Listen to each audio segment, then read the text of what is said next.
আমি আলোচনার শুরুতে একে কোরআন কারিমা থেকে সূরা নূরের 30 নম্বর আয়াত তেলাওয়াত করলাম। আল্লাহ পাক রব্বুল আলামিন ইরশাদ ফরমান, কুল হে নবী, আপনি আমার বান্দাদেরকে বলে দেন, আপনার উম্মতদেরকে বলে দেন, লিল মুমিনিন, মুমিনদেরকে বলে দেন, কুল লিল মুমিনিনা ইয়াগুদ্দু মিন আবসারিহিম ওয়া ইয়াহফাযু ফুরুজাহুম যালিকা আযকা লাহুম ইন্নাল্লাহা খাবীরুম বিমা ইয়াসনাউন। হে নবী, আপনি আপনার উম্মতদেরকে বলে দেন, মুমিন পুরুষদেরকে আপনি বলে দেন, ইয়াগুদ্দু মিন আবসারিহিম, তারা যেন তাদের নিজের চোখকে নিচে রাখে, তাদের নিজেদের চোখকে যেন তারা বাঁচিয়ে রাখে, এবং ওয়াহফাজু ফুরুজাহুম, তাদের লজ্জাস্থানকে যেন তারা হেফাজত করে, যালিকা আযকা লাহুম, এটাই তাদের জন্য উত্তম, এটাই তাদের জন্য সফলতা। ইন্নাল্লাহা খাবীরুম বিমা ইয়াসনাউন, নিশ্চয় আল্লাহ সব বিষয়ে পুরোপুরি অবহিত। আল্লাহ তাআলা নবী সাল্লাল্লাহু আলাইহি সাল্লামের মাধ্যমে মুমিনদেরকে জানিয়ে দিচ্ছেন যে, হে মুমিন পুরুষেরা, তোমরা তোমাদের চোখকে নিচে রাখো, চোখের দৃষ্টিকে হেফাজত করো। পর্দা লঙ্ঘন হয় 1 নম্বর, এটা হচ্ছে চোখের দৃষ্টি দ্বারা। সেজন্য আল্লাহ বলেন, ইয়াগুদ্দু মিন আবসারিহিম, তারা যেন তাদের দৃষ্টি সংযত করে, তারা যেন কোন মুমিন পুরুষ যেন কোন মহিলার অন্য কোন মহিলার দিকে কুদৃষ্টিতে না তাকায়, খারাপ নজরে যেন তারা না তাকায়, অন্য মহিলার দিকে খারাপ নজরে যেন তারা না তাকায়। হে নবী, আপনি তাদেরকে বলে দেন, ইয়াগুদ্দু মিন আবসারিহিম, তাদের চোখকে কি করতে বলো? হেফাজত করতে বলো। চোখের হেফাজত মানে অন্য কোন নারীর দিকে কুদৃষ্টিতে না থাকা এবং তাদের দিকে খারাপ নজরে না থাকা, এটা পুরুষদেরকে আল্লাহ তাআলা নিষেধ করছে। 1 নম্বর। হযরত বুরাইদা রাদিয়াল্লাহু তাআলা আনহু থেকে বর্ণিত, তিনি বলেন, নবী সাল্লাল্লাহু আলাইহি সাল্লাম হযরত আলী রাদিয়াল্লাহু তাআলা আনহুকে লক্ষ্য করে বললেন, লা তাত্তাবিউন নাযারা ফাইন্না লাকাল উলা ওয়া লাইসাত লাকাল আখিরা। হে আলী, তুমি কোন অপরিচিত মহিলার উপরে দৃষ্টি পড়ে গেলে তোমার, এবং তুমি সাথে সাথে ফিরিয়ে নাও। কোন মহিলা অন্য অপরিচিত মহিলাদের উপর যদি তোমার কোন দৃষ্টি পড়ে যায়, তুমি সাথে সাথে ফিরিয়ে নাও, এবং প্রথম দৃষ্টিটা তুমি ফিরিয়ে নাও, এটা তোমার জন্য গুনাহ নয়, কিন্তু দ্বিতীয় দৃষ্টি তুমি আর দিবে না, দ্বিতীয়বার তুমি আর তাকাবে না। প্রথমবার তাকাচ্ছ, এটা তোমার জন্য গুনাহ নয়। আবার প্রথম তাকাতেই এমন ভাবে তাকাইতে তার উপর কুনজর, খারাপ দৃষ্টি নিয়ে না আসে। তাই বলে প্রথম তাকাতে একেবারে থাকিয়ে থাকতে কি কুনজর একেবারে থাকিয়ে যাচ্ছে ঘন্টা 2 ঘন্টা, এরকম নয়। পলক পড়েছে, ফিরিয়ে ফেলাও। দ্বিতীয়বার এমন তাকাবে না। নবী সাল্লাল্লাহু আলাইহি সাল্লাম হাদিস আরো বলেন, ইন্নান নাযারা সাহমুন মিন সাহামিল ইবলিস মাসমুন মান তারাকাহা মাখাফাতি আবাদান লুতুহু ঈমানান ইয়াজিদু হালাওয়াতুহু ফি কলবি আও ক্বালা কামা আলাইহিস সালাতু ওয়াস সালাম। প্রথম দৃষ্টি হচ্ছে শয়তানের দৃষ্টি, তো ইবলিসের বিষাক্ত তীরগুলোর মতো।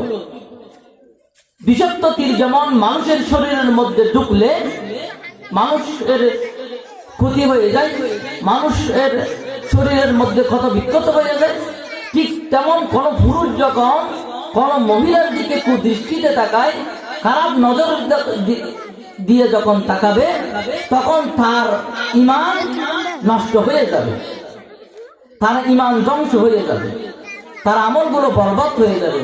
রাসূল সাল্লাল্লাহু আলাইহি সাল্লাম বলেন, যে ব্যক্তি আল্লাহর ভয় করে কোন মহিলার অন্য কোন মহিলার দিকে কুদৃষ্টিতে না তাকাবে, আল্লাহ পাক রব্বুল আলামিন তার বিনিময়ে তাকে এমন ঈমান দান করবে যে ঈমানের সেই স্বাদ গ্রহণ করবে। সুবহানাল্লাহ। কোন পুরুষ কোন মহিলার প্রতি যদি এমন কুদৃষ্টিতে না তাকায়, খারাপ নজরে যদি না তাকায়, পর্দা লঙ্ঘন না করে, আল্লাহ রাসূল সাল্লাল্লাহু আলাইহি ওয়াসাল্লাম ঘোষণা দেন ওই ব্যক্তির উপর, ওই নবীর, ওই উম্মতের উপর আমার আল্লাহ এমন ঈমান দান করবে যে ঈমানের সে স্বাদ গ্রহণ করবে। তো ঈমানের স্বাদ কি? ঈমানের স্বাদ গ্রহণ মানে কি? আল্লাহ রাসূল সাল্লাল্লাহু আলাইহি ওয়াসাল্লাম হাদিসের মধ্যে বলেন, সালাসুন মান কুন্না ফীহি ওয়াজাদা হালাওয়াতাল ঈমান। তিনটা বিষয় হচ্ছে, তিনটা বিষয় যদি সে অনুভব করতে পারে তাহলে সে মনে করবে তার ভিতরে ঈমানের স্বাদ আছে। আমাদের শরীরের মধ্যে যদি জ্বর ওঠে, তাহলে আমরা জ্বরের গুলো অনুভব করি তাহলে কিসের মাধ্যমে? খারাপ লাগার মাধ্যমে, এই বিভিন্ন কিছু লক্ষণের মাধ্যমে আমাদের শরীরের অসুস্থতাটাকে আমরা অনুভব করি। ঠিক তেমনি এই জ্বর মাপানোর জন্য যেমন কিছু লক্ষণ থাকে, ঠিক তেমনি আমার ভিতরে ঈমান আছে কি নাই, আমার ভিতরে ঈমানের স্বাদ আমি পাচ্ছি কিনা, ঈমানের স্বাদ আমি গ্রহণ করতে পারছি কিনা, এই তিনটা বিষয় যদি আমার ভিতরে যদি পাই তাহলে আমার ভিতরে আমি ঈমানের স্বাদ গ্রহণ করলাম। নবী বললেন তাকে আমি আল্লাহ এমন ঈমান দান করবে যে ঈমানের স্বাদ সে গ্রহণ করবে। তাহলে ঈমানের স্বাদ কখন গ্রহণ হবে? যার ভিতরে তিনটা বিষয় থাকবে। নবী বলেন সালাসুন মান কুন্না ফীহি ওয়াজাদা হালাওয়াতুল ঈমান। যার মধ্যে তিনটি গুণ পাওয়া যাবে, তার ভিতরে ঈমানের স্বাদ, ঈমান আছে, সে সেটা অনুভব করবে। এই তিনটা বিষয় কি?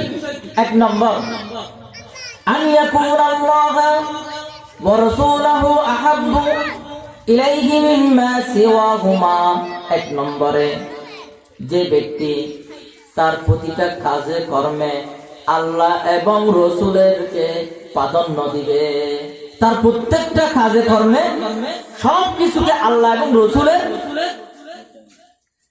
উপর প্রাধান্য না দিবে, আল্লাহ এবং রসুল যেটা বলেছে সেটাই করবে, আল্লাহ রসুল যেটা বলেন সেটা করবে না।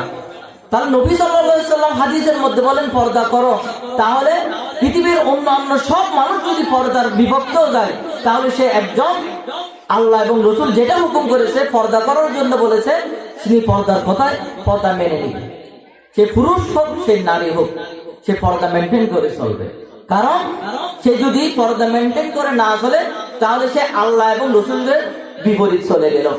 তাহলে আমার ভিতরে ঈমান আছে কি নাই সেটা আমার কখন স্বাদ গ্রহণ হবে? যখন বুঝে যাবে আমার প্রত্যেকটা কাজ, প্রত্যেকটা কর্ম আল্লাহ এবং রসুলের হুকুম মতো হবে। আমার কাজকর্ম যদি আল্লাহ এবং রসুলের বিপরীত হয় তাহলে বুঝে যাবে যে আমার ভিতরে ঈমান আছে কি নাই, সেটা তখন মাপা যাবে। এখন আসুন, ঈমানের পরে ঈমানের স্বাদ গ্রহণ হবে। প্রত্যেক ঈমানের পরে কি আমলের কি আমল? ঈমানের পরে এক নম্বর আমল হচ্ছে নামাজ। এখন আমি ঈমান আনছি, যদি নামাজই না হই তাহলে নামাজের কথা আল্লাহ এবং রসুল বলেছে কি বলে নাই? বলেছে। তাহলে এখন যদি আমরা ঈমান আনার পরে যদি নামাজ না পড়ি, নামাজই না হই, তাহলে আমার ঈমানের ঘাটতি আছে।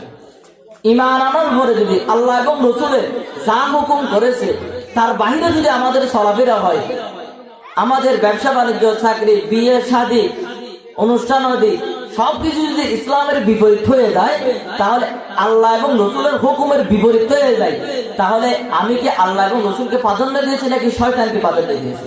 শয়তানকে তো প্রাধান্য দিয়েছি।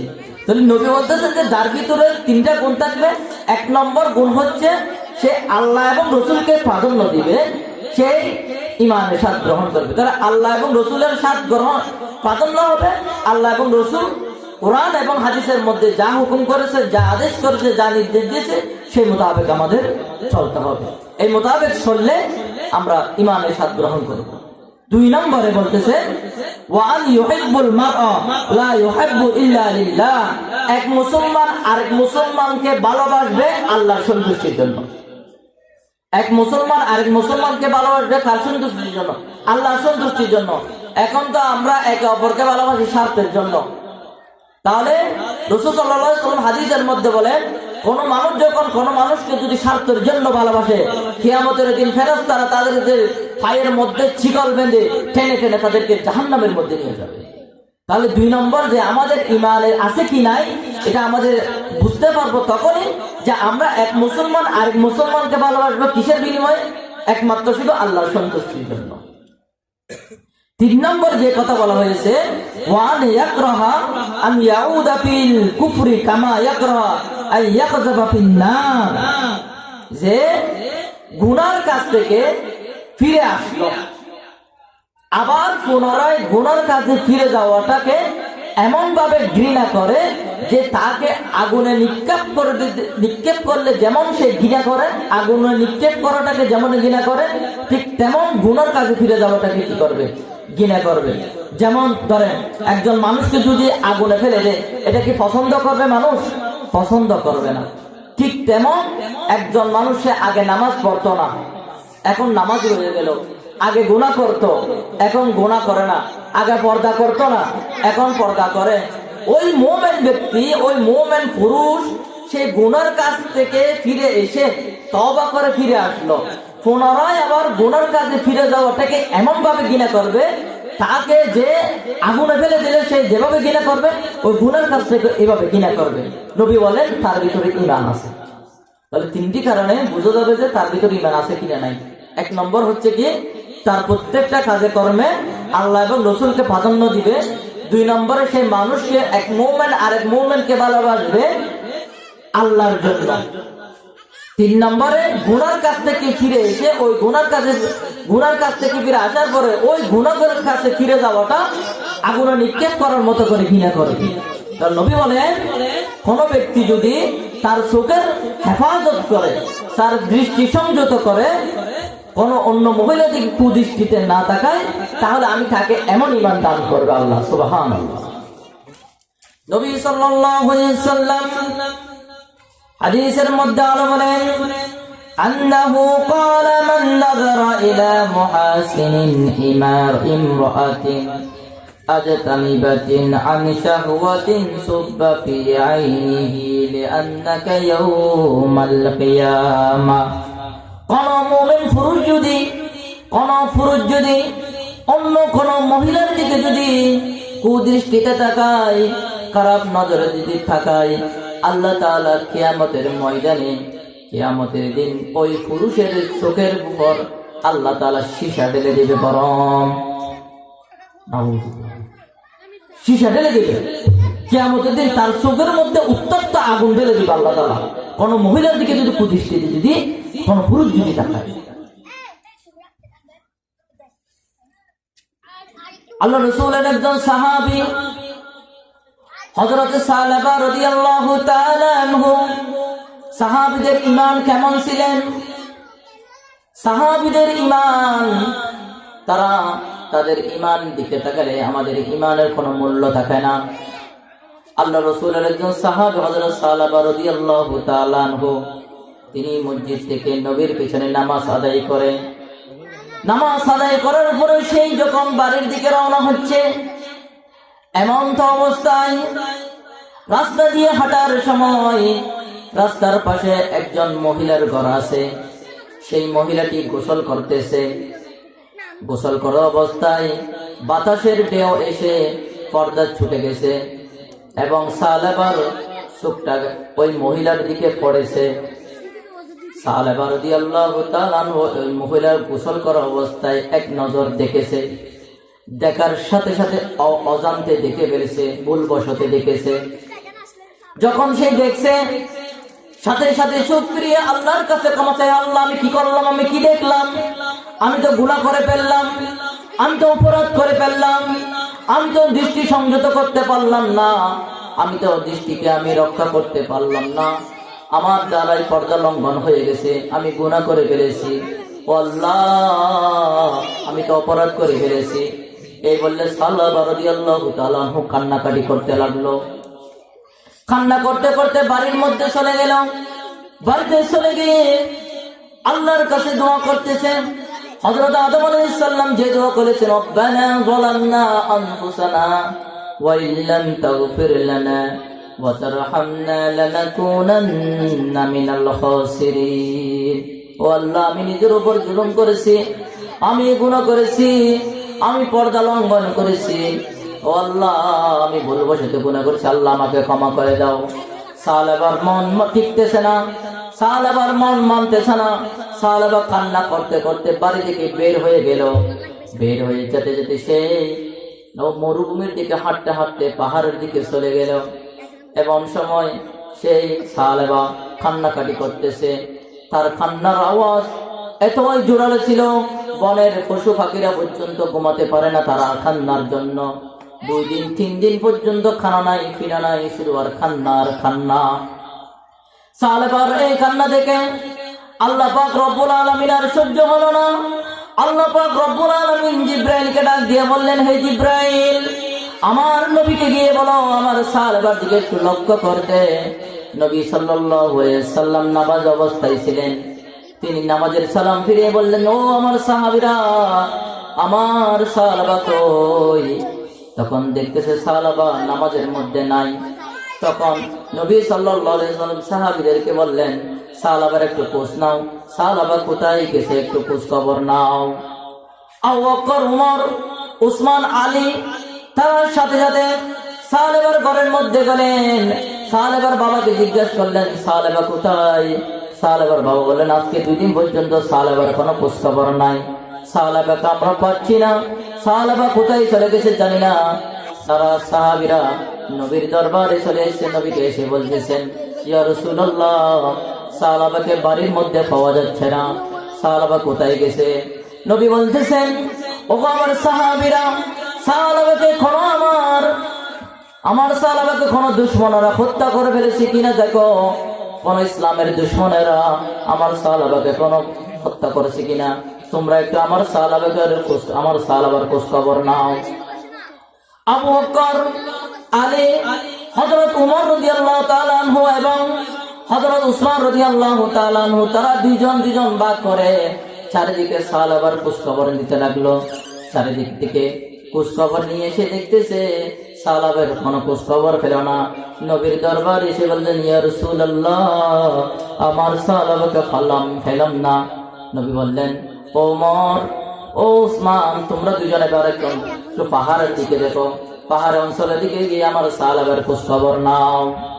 হযরত উমর রাদিয়াল্লাহু তাআলা আনহু এবং হযরত উসমান রাদিয়াল্লাহু তাআলা আনহু গেলেন এবং পাহাড়ের দিকে যেতে যেতে যেতে যেতে দেখলেন একজন রাখালকে ডাক দিয়ে বললেন, ও রাখাল, আমার যে একজন ভাই সালেবা নামের একজন ভাই, তাকে কি আপনারা দেখছেন? রাখাল বলতেন, আমরা তো কোনো সালেবাকে চিনি না, কিন্তু এমন একজন ব্যক্তিকে দেখতেছি আজকে 2-1 দিন পর্যন্ত পাহাড়ের উপর থাকে, পাহাড়ের দিকে থাকে, জঙ্গলে থাকে, সেখান থেকে আবার নামে আবার যায়। তার কান্নার আওয়াজের কারণে আমার বেড়াগুলো 2 দিন পর্যন্ত আজকে কিছু পাচ্ছে না, এমন কান্না করতেছে। কেন জানি ওই ব্যক্তিকে আমি আমার ওই ডুব্বা থেকে বেড়া থেকে আমি কিছু দুধ দিলাম খাওয়ার জন্য। ওই ব্যক্তি কাঁদতে কাঁদতে দুধের সাথে পানি মিশিয়ে দিয়ে এবং ওই দুধটা খাওয়ার অনুপযোগী হয়ে গেছে, কিন্তু তার কান্না দেখে আমারও মন ভেঙে যায়। তখন হযরত উমর রাদিয়াল্লাহু তাআলা আনহু ডাক দিয়ে বললেন, ভাই উসমান, এটা আর কেউ হতে পারে না, এটা আমাদের সালেবা হবে। এই বলে তারাও পাহাড়ের দিকে গেল। পাহাড়ের দিকে দেখলেন হযরত সালেবা রাদিয়াল্লাহু তাআলা আনহু সিজদায় পড়ে কান্না করতে গেছে। এমন তো অবস্থায় হযরত উমর রাদিয়াল্লাহু তাআলা আনহু দেখে সালেবা বললেন, ওগো আমার ভাই, আমার নবী কি আমার ব্যাপারে কোনো কিছু বলেছে? আমি অপরাধ করে ফেলেছি, আমি অন্যায় করে ফেলেছি, আমি পর্দা লঙ্ঘন করে ফেলেছি। তখন উমর রাদিয়াল্লাহু তাআলা আনহু সালেবাকে বুকে জড়িয়ে ধরে তারা দুই কাঁধের মধ্যে বার করে আমার নবীর কাছে নিয়ে আসলেন। নবীর কাছে নিয়ে আসার পরে নবী জিজ্ঞাসা করলেন, নবীর কাছে এসে সালেবা জোরে জোরে কান্না করে বলতেছেন, ইয়া রাসূলুল্লাহ সাল্লাল্লাহু আলাইহি ওয়াসাল্লাম, গো আমার নবী, দয়ার নবী, মায়ার নবী, আমার আল্লাহকে আমার ব্যাপারে আপনাকে কিছু বলেছেন কিনা? আমি অন্যায় করেছি, অপরাধ করেছি, আমি গুনাহ করেছি। আমি রাস্তা দিয়ে হাঁটার সময় আমি একজন মহিলা গোসল করতে দেখে ফেলেছি ভুলবশতে, আমার পর্দা লঙ্ঘন হয়ে গেছে। ওগো আমার নবী, আমার ব্যাপারে আপনাকে আল্লাহ বড় কিছু জানাইছে কিনা? নবী ডাক দিয়ে বললেন, ওগো আমার সাহাবা, ও সাহাবা, আমার আল্লাহ তোমার ব্যাপারে কিছু বলে নাই, তোমার ব্যাপারে কোনো কিছু জানাই নাই। সাহাবা, তুমি সামান্য এই গুনাহ করে এত কান্নাকাটি। নবীর সাহাবী সামান্য একটু ভুলবশত গুনাহ করছে, এই গুনার জন্য কান্না করতে করতে সে 2-3 দিন পর্যন্ত লাগে। আর আমরা গুনাহ করে করে আরামসে ঘুমাই, আর আমরা গুনাহ করে করে মানুষকে আরো গুনাহগুলো মানুষকে দেখাই, ভিডিও করে করে দেখাই, গান বাজনা করি, ব্যাংক বাট এনে নাচানাচি করে ভিডিও করে মানুষকে দেখাই, উল্লাস করি, বেপরদাভাবে লঙ্ঘন করে চলে, আর আবার ফেসবুকের মধ্যে এগুলো স্ট্যাটাস। আর নবীর সাহাবীরা একটু ভুলবশত গুনাহ করেছে, ভুলবশত পর্দা লঙ্ঘন হয়েছে, তার কি অবস্থা? আমার নবীকে যখন সাহাবা বলতেছেন, ইয়া রাসূলুল্লাহ, আমার অপরাধ হয়ে গেছে, তখন আমার নবী নিজ হাতে তার হাতের উপর হাত রেখে বললেন, সাহাবা, ফারাস্তাগফিরুল্লাহ রাব্বি মিন কুল্লি জামবিন ওয়া তুবু ইলাইহি, লা হাওলা ওয়ালা কুওয়াতা ইল্লা বিল্লাহিল আলিয়্যিল আযীম, আশহাদু আল লা ইলাহা ইল্লাল্লাহু ওয়াহদাহু লা শারীকা লাহু ওয়া আন্না মুহাম্মাদান আবদুহু ওয়া রাসূলুহু। সুবহানাল্লাহ। আমার নবী সাহাবাকে নিজের হাতে তওবা করার পর সাহাবা বললেন, ও নবী, আমার পিছন দিক দিয়ে আমার পিঠের উপর গুরু গুরু পিঁপড়ার মতো কি যেন হাঁটতেছে, এমন লাগতেছে। নবী বললেন, সাহাবা রে, তোমার সময় শেষ, আজরাইল চলে এসেছে, তোমার মৃত্যু এখন। ইন্না লিল্লাহি ওয়া ইন্না ইলাইহি রাজিউন। এমন ভাবে কান্না করেছে, এমন ভাবে নিজের চোখের পানি ফেলেছে, খানা খাবিলে পর্যন্ত খাই নাই, যা তার মৃত্যুর মুখে পর্যন্ত চলে এসেছে। কেমন ভাবে কান্না করেছে, কেমন ভাবে তওবা করেছে। এভাবে কান্না করতে করতে সাহাবা রাদিয়াল্লাহু তাআলা আনহা নবীর সামনে শুয়ে গেলেন, মৃত্যুবরণ করলেন। তখন আল্লাহ রাসূল সাল্লাল্লাহু আলাইহি ওয়াসাল্লাম সাহাবীদেরকে ডাক দিয়ে বললেন, আমার সাহাবীরা, আমার সাহাবা মৃত্যুবরণ করেছে, তওবা করেছে, বহুত বড় তওবা করেছে। এখন সেই মৃত্যু, তার জন্য গোসলের জন্য কাফন দাফনের ব্যবস্থা করো। সাহাবার জন্য সাহাবীরা গোসল দিল, কাফন দাফনের ব্যবস্থা করলো।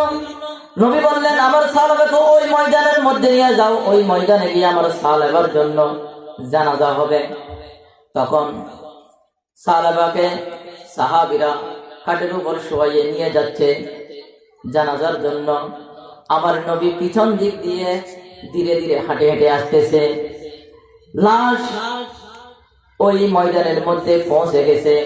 ওমর রাদিয়াল্লাহু তাআলা আনহু এসে বলতেন, ইয়া রাসূলুল্লাহ, মাঠের মধ্যে লাশ নিয়ে যাওয়া হয়েছে, আপনি একটু তাড়াতাড়ি আসেন না, জানাজা পড়াতে হবে। আমার নবী ডাক দিয়ে বললেন, ওমর, আমি কিভাবে হাঁটবো বলো? সাহাবার মৃত্যুর খবর শুনে সাহাবার জানাজা পড়ার জন্য, সাহাবাকে দাফন করার জন্য হাজার হাজার লক্ষ লক্ষ ফেরেশতা আসমান থেকে এত ফেরেশতা নামতেছে, এতগুলো সাহাবী, এতগুলো ফেরেশতা, তাদের জন্য আমি হাঁটতে পারতেছি না। সুবহানাল্লাহ। ফেরেশতা, এত পরিমাণ ফেরেশতা চলে আসছে আসমান থেকে, ওই ফেরেশতা গুলোর জন্য আমি হাঁটতে পারতেছি না। সাহাবা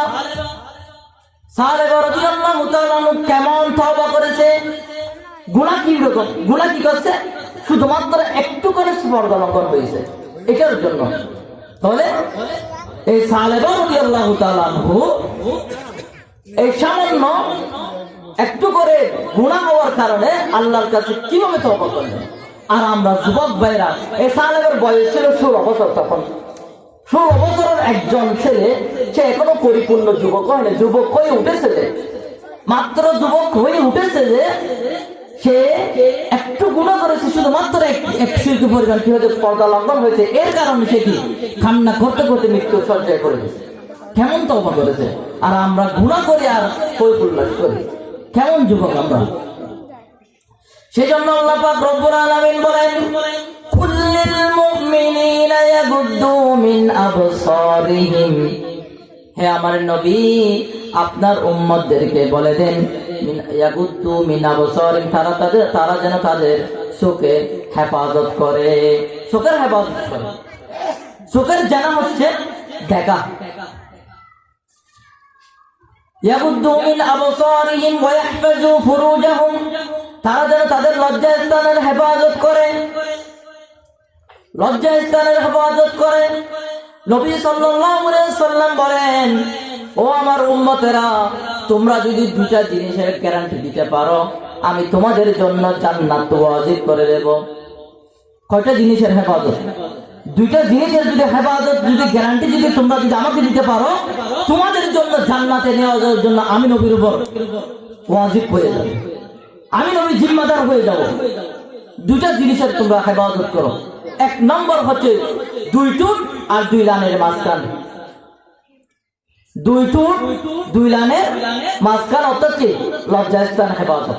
আরেকটা হচ্ছে 2 টুট, এই 2 জবান দিয়ে এমন কথা বলবে না, এমন কথা বলবে না যে তোমার জবানের দ্বারা, তোমার কথার দ্বারা অন্য মানুষের ক্ষতি হয়, অন্য আরেকজন মুসলমানের হক নষ্ট হয়, অন্য আরেকজন মুসলমানের সম্মান হানি হয়, অন্য আরেকজন মুসলমানের সম্পদ নষ্ট হয়ে যায়, অন্য আরেকজন মুসলমানের ক্ষতি হয়, এমন ভাবে তুমি কোনো কথা বলবে না।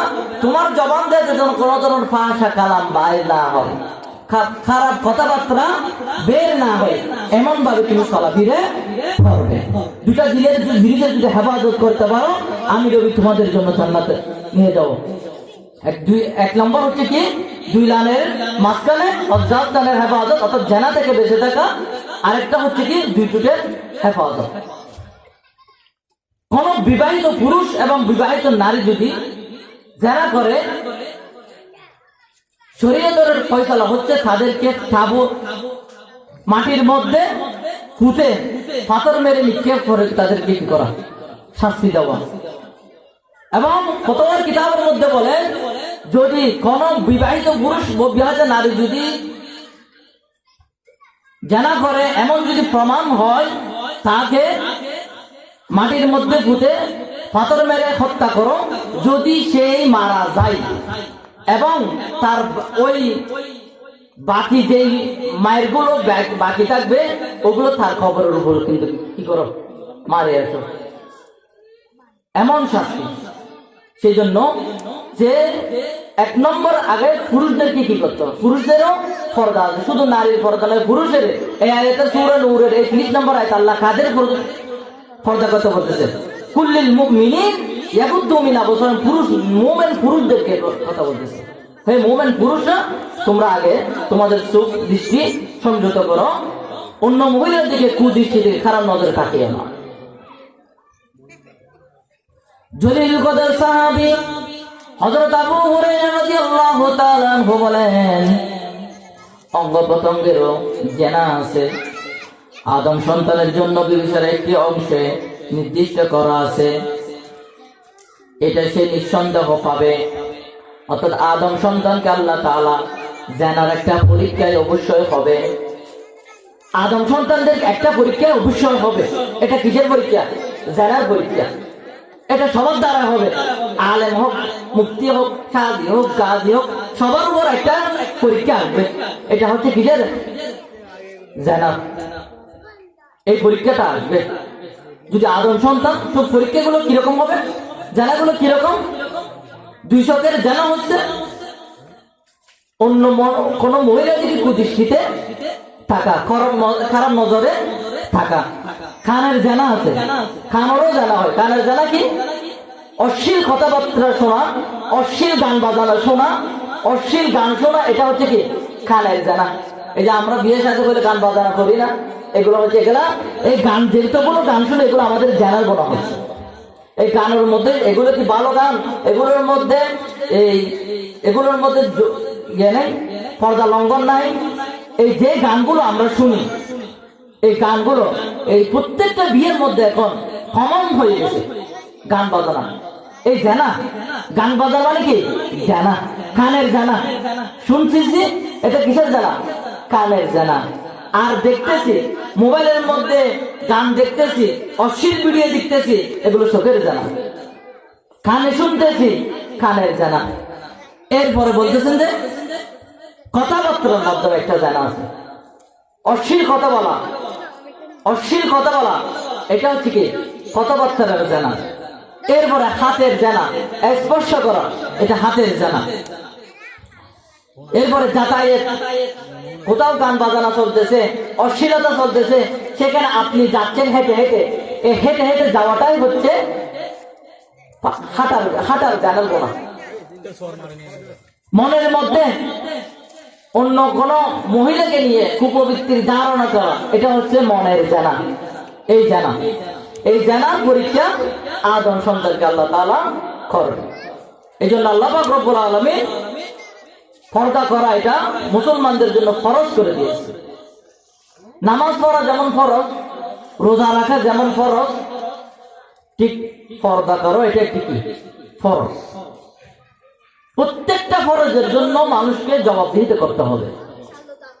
হযরত আব্দুল্লাহ ইবনে মাসউদ রাদিয়াল্লাহু তাআলা থেকে বর্ণিত, নবী সাল্লাল্লাহু আলাইহি সাল্লাম বলেন, ক্বালাল মারওয়াতু আওরাতুন ফাইযা ফারাজাত ইস্তাশরাবাহা শাইতান। মহিলারা হলো পর্দা থাকা বস্তু, সুতরাং তারা যখন পর্দা উপেক্ষা করে বাহিরে আসে, তখন শয়তান তাদেরকে সুসজ্জিত করে তোলে। পুরুষদের যেমন পর্দা করা ফরজ, মহিলাদেরও কি পর্দা করতে হবে। এবার বলতেছি মহিলাদের কথা। মহিলারা হচ্ছে পর্দার বস্তু। তারা যখন বাহিরে বের হবে, তারা যেন কি করে? পর্দা করে বের হয়। কারণ তারা যখন সুসজ্জিত হয়ে বের হয়, তারা যখন সাজগোজ করে বের হয়, শয়তান তখন তাদের পিছনে এসে তাদেরকে গ্রাস করে থাকে। তাদেরকে আরো সৌন্দর্য করে তোলে শয়তানে, কারণ যাতে অন্যান্য পুরুষরা তাদের দিকে কি তাকায়, কুদৃষ্টিতে তাকায়, খারাপ নজরে তাকায়। এই জন্য পুরুষদেরকে আকৃষ্ট করার জন্য শয়তানরা ওই মহিলার দিকে কি করে থাকে? জাপড়ে পড়ে। সেজন্য নবী সাল্লাল্লাহু আলাইহি সাল্লাম একটা হাদিসের মধ্যে একটা কথা বলেছেন, একজন খারাপ মহিলা 100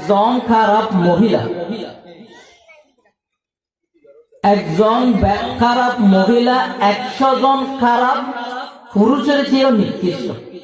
একজন খারাপ মহিলা 100 জন খারাপ পুরুষের চেয়ে কি নিকৃষ্ট।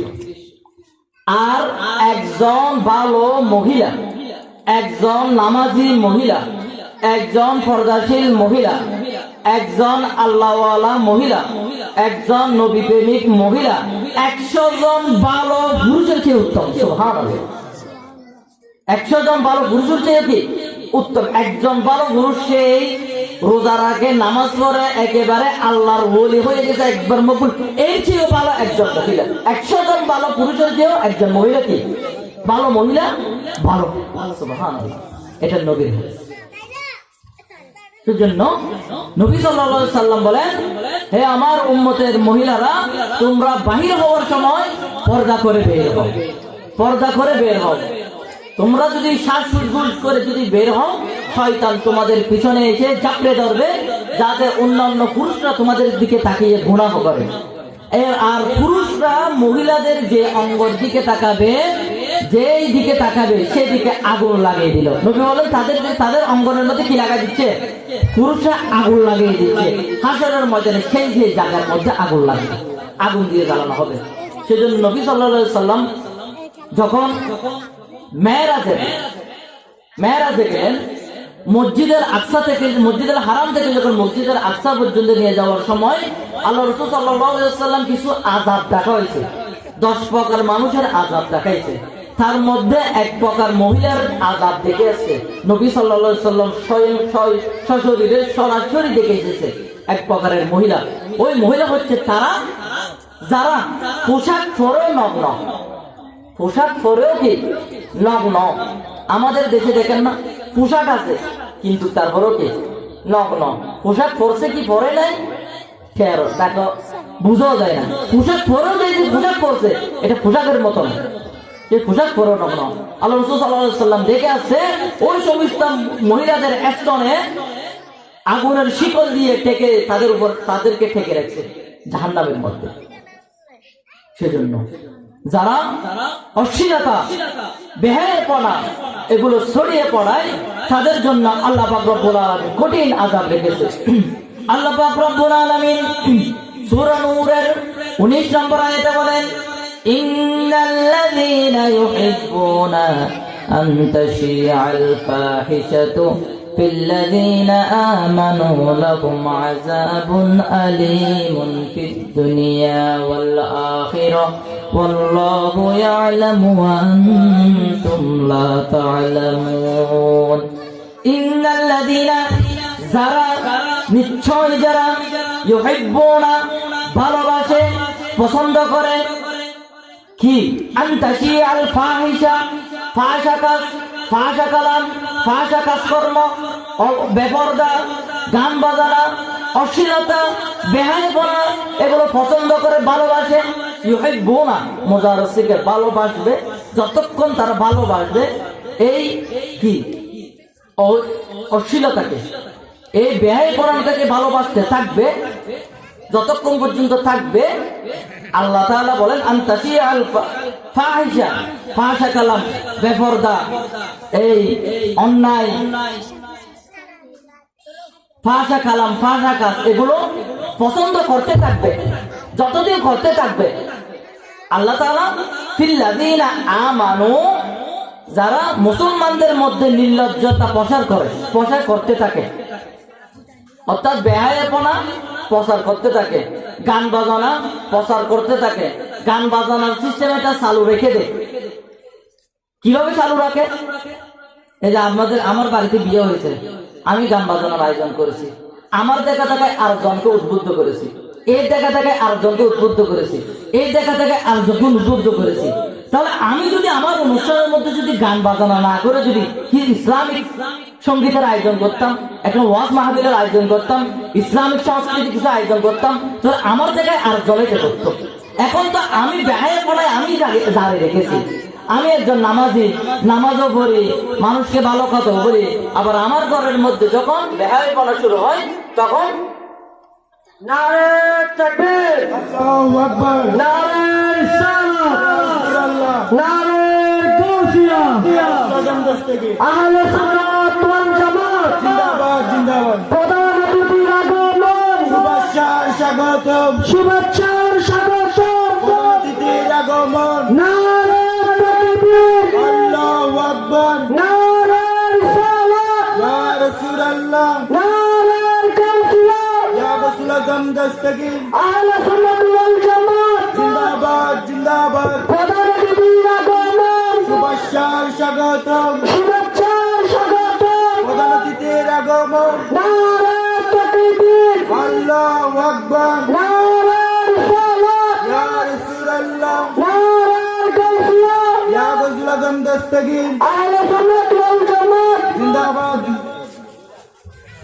আলহামদুলিল্লাহ, প্রধান অতিথি চলে এসেছে। আপনারা এখনো যারা বাইরেতে আছেন আপনাদেরকে বিদায় দেব, অনুরোধ জানাবো আপনারা অতি শীঘ্রই মাহফিলের মধ্যে চলে আসেন। আমি আমার আলোচনা শেষ করে দেব 2-3 মিনিটের ভিতরে। তাহলে বলতে চাইলাম আল্লাহ পাক সূরা নূরের 19 নম্বর আয়াতে বলতেছেন যে যারা বেহায়াপনা করে এবং আরেকজনকে উদ্বুদ্ধ করে প্রচার করে এই ধরনের মানুষের জন্য আল্লাহ পাক রব্বুল আলামিন বলেন আমানু লাহুম আযাবুন ফিদ দুনিয়া ওয়াল আখিরাতু ওয়াল্লাহু ইয়ালামু ওয়া আনতুম লা তা'লামুন। তাদের জন্য আল্লাহ তাআলা দুনিয়ার মধ্যে যন্ত্রণাদায়ক শাস্তি রেখেছে, আখিরাতের জন্য আল্লাহ কি রেখেছে, কি শাস্তি রেখেছে আল্লাহই ভালো জানে। দুনিয়াতে তো তাদের জন্য শাস্তি আছে, আখিরাতেও তাদের জন্য কি আছে, কঠোর শাস্তি আছে। সেজন্য পর্দা করা এটা মুসলমানের উপর ফরজ, মুমিন পুরুষ নারী উভয়ের উপর পর্দা করা ফরজ। আল্লাহ তাআলা যারা পর্দা করে তাদেরকে আল্লাহ তাআলা কি করে, সম্মানিত করে। আল্লাহ বলেন ইয়া বানি আদম কদ আনজালনা আলাইকুম লিবাসান ইউওয়ারি سوآتكم وريشا ولباس التقوى ذلك خير ذلك من آيات الله لعلهم يذكرون يا بني آدم قد أنزلنا عليكم হে আদম সন্তান আমি তোমাদের জন্য পোশাক নাযিল করেছি যেন তোমরা লিবাসান ইউয়ারি সাওআতিকুম ওয়ারিশা ওয়া লিবাসুত তাকওয়া যালিকা খায়র তোমাদের দেহ লজ্জা সংযম তোমরা ঢেকে রাখো এবং এটাই তোমাদের জন্য হবে তাকওয়া তোমরা তাকওয়ার পোশাক অবলম্বন করো এটাই তোমাদের জন্য হবে উত্তম তোমাদের জন্য আমি পোশাক নাযিল করেছি সুতরাং তোমরা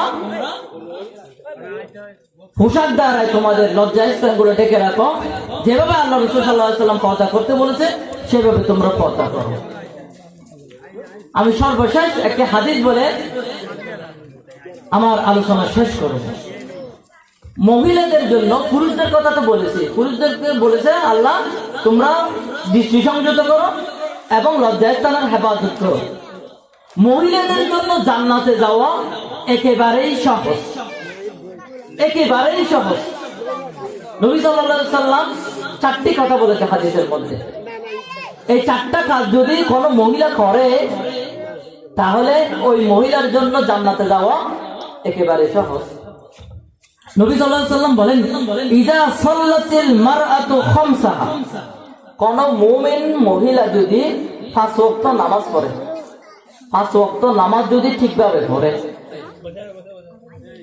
5 ওয়াক্ত নামাজ শরীয়তের উজর ছাড়া যদি ছেড়ে না দেখে 5 ওয়াক্ত নামাজ পড়ে এক নম্বর হচ্ছে কি 5 ওয়াক্ত নামাজ পড়ে 2 নম্বর ওয়াসামাত শাহরাহা রমজানের রোজা রাখে রমজান মাস আসলে 30টি রোজা রাখে 3 নম্বর ওয়া হাফিজাত ফারজাহা লজ্জাস্থানের হেফাজত করে লজ্জাস্থানের হেফাজত করে ওয়া আতাআত যাওজাহা স্বামীর আনুগত্য করে স্বামী যা হুকুম করে তা মানে বৈধ পন্থায় আল্লাহ এবং রাসূলের হুকুমের ভিতরে আবার আল্লাহ এবং রাসূলের বিপরীতে স্বামী যদি বলে বেপরদাভাবে চলো অন্যায় এই বেপরভাবে চলে তখন মানা যাবে না ইসলামের ভিতরে আল্লাহ এবং রাসূলের হুকুমের ভিতরে যদি স্বামী যেটা হুকুম করবে সেই অনুযায়ী চলে চারটা কাজ যদি করে নবী বলেন কিলা লাহা